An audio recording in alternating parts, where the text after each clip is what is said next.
Imagine करो आप Subway suffers खेल रहे हो, लेकिन गेम में कोई क्वेंट्स नहीं है। बस आपको भागते जाना है, भागते जाना है। तो सच बताओ कितना देर खेल पाओगे? मैं तो 2 मिनट में ही गेम क्विट कर दूं, क्योंकि बिना रिवॉर्ड गेम बोरिंग हो जाता है। लाइफ हम लोगों को ऐसे ही गेम खिलवाता है, बस भागते जाओ बिना कॉइन्स के, और हम बस उस गेम को क्विट कर देते हैं जिसके एंड में एक गेम चेंजर रिवॉर्ड होता है जो बस थोड़ा ही आगे था। आपको याद है कुछ दिन पहले आपने एक डिसीजन लिया था, आज से मैं रोज़ करूँगा, रोज़ करूँगी। आपने जोश में 2-4 दिन फॉलो भी किया था और फिर अपनी पुरानी आदत पर लौट आए थे। 9 बजे सोने का टाइम फिक्स किया था, पर 11 बजे तक स्क्रॉल कर रहे हो। आपको एक्सरसाइज भी तो करना था ना, और फिर से कल पर टाल दिए। आज चैप्टर फिनिश भी करना था, बट फिर बैकलॉग्स बढ़ा लिए। अच्छा एक बात बताओ, जो चीज़ें हमें बेहतर बनाती है, हमारे लाइफ को 180 डिग्री चेंज कर सकती है, उसे हम क्विट क्यों कर देते हैं? कमेंट में ज़रूर बताना, बिकॉज मुझे आपसे जानना है। चलिए अब एक एग्ज़ाम्पल लीजिए। आपके पास एक बर्फ़ का टुकड़ा है, रूम टेम्परेचर इज़ 25 डिग्री। अब आप उसे हीट देते हो 26 degree, 27 degree, 28 degree. Ice cube अभी भी वैसा ही है। अगेन हीट देते हो 29 degree, 30 degree, 31 degree. Still nothing happens and now 32 degree. Ice melt होने लगता है, लेकिन एक सेकंड, आइस तो 32 डिग्री पर मेल्ट हुआ ना, तो फिर उन पहले वाले टेम्परेचर्स का क्या काम था? क्या लगता है आपको उन टेम्परेचर्स के बिना आइस मेल्ट हो पाता? Answer is no. वो 25 to 31 डिग्री टेम्परेचर्स वेस्ट नहीं हुए, बल्कि स्टोर होते गए। लाइफ में भी रिजल्ट इसी तरह मिलता है। ABCD rule. इमेजिन करिए आप 20 लोगों में से एक हो जिनका सभी का गोल सेम है।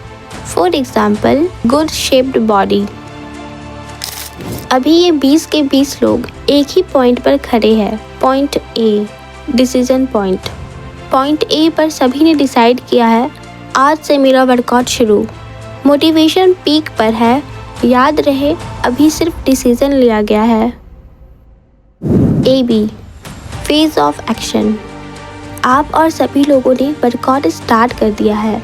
आप सोचते हो हाँ इस बार मुझसे हो जाएगा। वर्कआउट 1 दिन चलता है, 2 दिन चलता है, और देखते देखते 7 दिन। अब आता है सबसे dangerous phase, BC, phase of disappointment. आपका वर्कआउट तो चल रहा है, लेकिन मन में एक सवाल है, मुझे रिजल्ट क्यों नहीं दिख रहे? मैं रोज़ कर रहा हूँ, फिर भी कोई चेंज नहीं दिख रहे। और इसी सोच के साथ आपका मोटिवेशन डाउन होता है।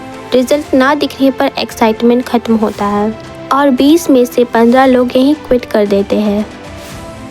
याद है आपने पहले जितनी बार अपना रूटीन फॉलो करना छोड़ा था ना, आप इसी फेज में अटके थे।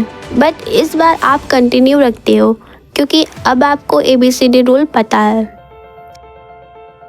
CD, silent growth phase. अब सिर्फ 5 लोग बचे हैं, इंक्लूडिंग यू।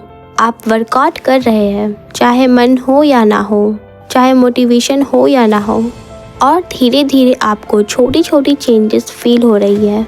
आपको वो हल्का हल्का रिजल्ट्स दिखने लगा है। आप पेशेंस रखकर अपना वर्कआउट कंटिन्यू रखते हो, और फिर एक दिन आप मिरर में खुद को वैसा ही पाते हो जैसा आपने सोचा था। जो रिजल्ट आपके दिमाग में था वो आज आपके सामने है।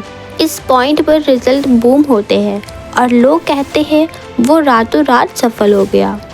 अरे नहीं, आपका सक्सेस कोई ओवरनाइट सक्सेस नहीं है, बल्कि आपका एफर्ट्स तो कब से स्टोर हो रहा था, बस धमाका आज हुआ है। ये ABCD रूल आपका हर गोल, हर हैबिट, हर रूटीन पर अप्लाई होता है। जब तक आप CD फेज तक नहीं पहुंचते, तब तक रिजल्ट नहीं दिखता। इसलिए 90% लोग BC फेज में ही क्विट कर देते हैं, क्योंकि यहाँ सबसे ज़्यादा एक्सक्यूजेस मिलते हैं और कोई भी विजिबल चेंजेस नहीं दिखते। तो अब आपको करना क्या है? जब आप अपना रूटीन फॉलो कर रहे हो और बीच में क्विट करने का विचार आए, तब याद रखिए कि अभी आप फेज ऑफ डिसअपॉइंटमेंट में हो। एटॉमिक हैबिट्स के ऑथर जेम्स क्लियर इसे वैली ऑफ डिसअपॉइंटमेंट कहते हैं। याद रखिए, इसके बाद आपका सीडी आएगा जहां आपका ग्रोथ साइलेंट होगा। आपको पेशेंस होकर के अपना वो टास्क रिपीट करते रहना है। देखो, शुरुआत तो सब लोग कर लेते हैं, मोटिवेशन भी सबके पास होता है, पर गेम तो वही जीतता है जो रिजल्ट ना दिखने के बावजूद भी अपना हर दिन टास्क रिपीट करता है, हर दिन स्मॉल एक्शन लेता है, हर दिन 1% इम्प्रूव होता है। आपको हर दिन परफेक्ट नहीं होना, बस प्रेजेंट होना है।